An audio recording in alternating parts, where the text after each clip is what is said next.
নমস্কার বন্ধুরা, আমি সুখী বসাক আর আমার ইউটিউব চ্যানেলে আপনাদের সকলকে স্বাগত জানাই। আজকে আমি আপনাদের আম দিয়ে কাতলা মাছের টক তৈরি করে দেখাবো। তো গরমের দিনে কিন্তু যে কোনো মাছ দিয়ে টক খেতে খুব ভালো লাগে।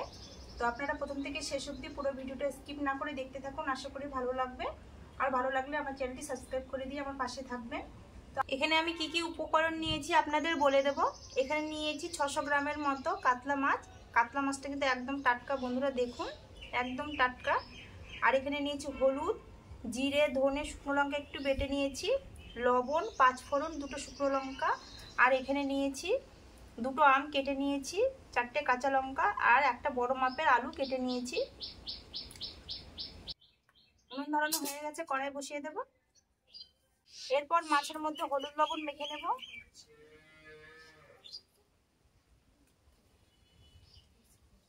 আর গরমের দিন কিন্তু এরকম টাটকা মাছ দিয়ে টক খেতে খুব ভালো লাগে। মাছের মধ্যে ভালো করে হলুদ লবণগুলো মেখে নেব। কড়াই গরম হয়ে গেছে, কড়াইয়ের মধ্যে দিয়ে দেব সাদা তেল।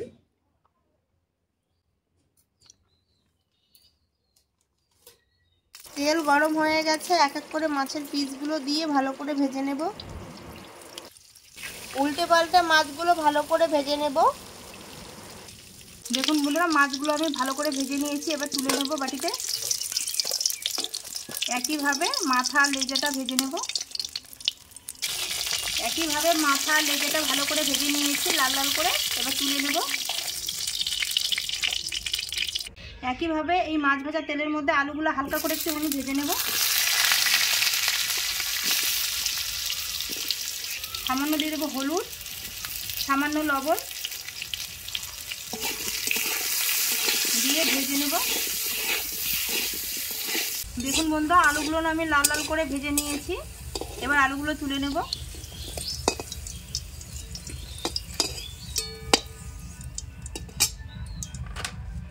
এরপর এই তেলের মধ্যে দিয়ে দেবো 2টো শুকনো লঙ্কা আর 5 ফোড়ন। ফোড়নটা আমার ভাজা হয়ে গেছে। এরপর তেলের মধ্যে বেটে রাখা মশলাগুলো দিয়ে দেব।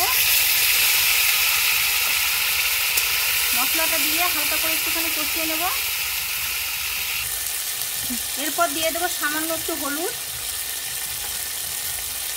সামান্য লবণ, মানে স্বাদ মতো লবণ দিয়ে দিলাম।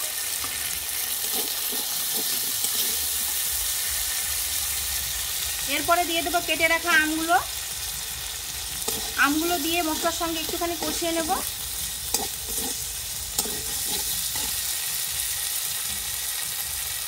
এরপর দিয়ে দেবো ভেজে রাখা আলুগুলো।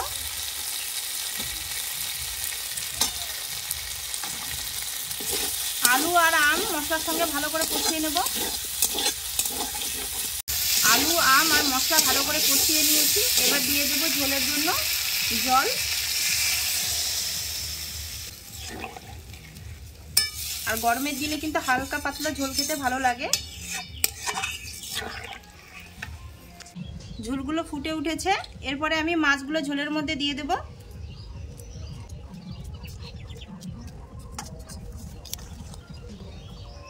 মাছগুলো দিয়ে গামলাটা দিয়ে আমি ঢাকা দিয়ে দেবো। ঢাকা দিয়ে 5 মিনিটের মতো একটুখানি ফুটিয়ে নেব, তাহলে আলুগুলো না সেদ্ধ হয়ে যাবে আর মাছের ঝোলটাও আমার তৈরি হয়ে যাবে। 5 মিনিট হয়ে গেছে, এবার ঢাকাটা তুলে নেব। দেখুন ঝোলটা অনেকটাই ফুটে গেছে আর আলুগুলো কিন্তু সেদ্ধ হয়ে গেছে, এই যে দেখুন। এরপর চিড়ে রাখা 4টে কাঁচা লঙ্কা দিয়ে দেব।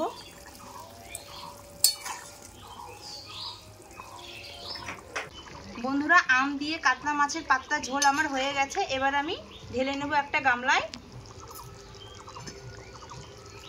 আর গরমের দিনে কিন্তু এরকম হালকা পাতলা ঝোল খেতে ভীষণ ভালো লাগে বন্ধুরা।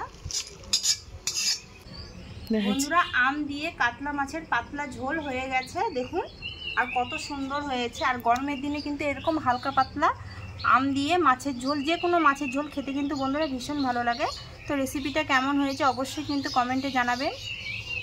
বন্ধুরা, আজকের কাতলা মাছ দিয়ে আমের পাতলা ঝোল রেসিপিটা কেমন হয়েছে অবশ্যই কিন্তু কমেন্টে জানাবেন। ভালো লাগলে লাইক করে দেবেন, বন্ধুদের শেয়ার করে দিয়ে পাশে থাকা বেল আইকনটি প্রেস করে দেবেন নিত্য নতুন ভিডিও পেতে। আজকের মতো এই পর্যন্ত, আবার দেখা হবে অন্য কোনো রেসিপিতে। আপনারা ভালো থাকবেন, সুস্থ থাকবেন, সাবধানে থাকবেন। নমস্কার।